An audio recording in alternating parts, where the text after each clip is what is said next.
Hi everyone, Rich Crescenti here with Melodyne, and I am very excited to show you one of the enhancements in the latest update of Studio One version 5.2.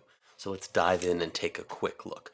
Now this is all about adapting samples to your workflow. So let's say you've got a sample of a big open ringing guitar like this one right here.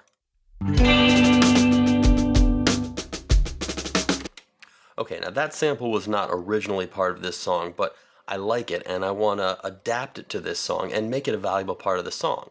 So what I've done right here is I have taken that sample and duplicated it through the chorus, basically every time there's a chord change. Let's give that a listen now that's in place.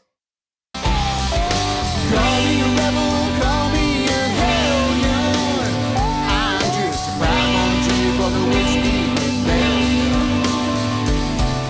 Okay, so as you can hear, the timing works with that, but musically it doesn't make any sense. It's the same chord every single time, which is what happens with samples when you duplicate them. It's the same every single time.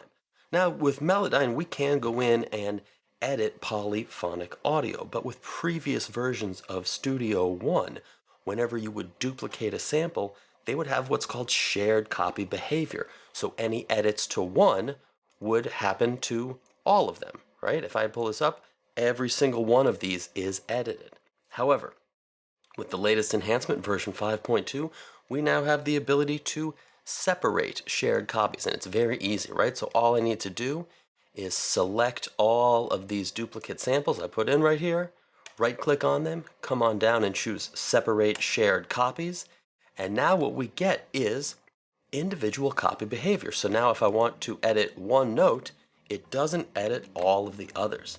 Now it becomes very, very easy to adapt this to the song, right? First thing, we just want to come to our background, make sure we've got chord snap selected and chord, and we can easily then just hit Command A to select all these notes, come to my pitch tool and double click, and now what we get is Call me a rebel, call me a hellion. I'm just a prime for the whiskey rebellion. cool. All right, so great. Now this is adapted. Now all of a sudden, with one click, it becomes like a guitarist who knew exactly what to play and exactly where to play it. And you still have the ability to go in and change any of those notes if you want to, right? If I want to make this chord a little bit shorter because of where it sits right here, I can easily just come in here and select these, come to this view, and maybe I'll come to my timing tool and make these a little bit shorter, and that is only affecting this one chord. Or I could go in and change any of the notes on any of the other chords as well if I wanted one of those chords to be voiced a little bit differently.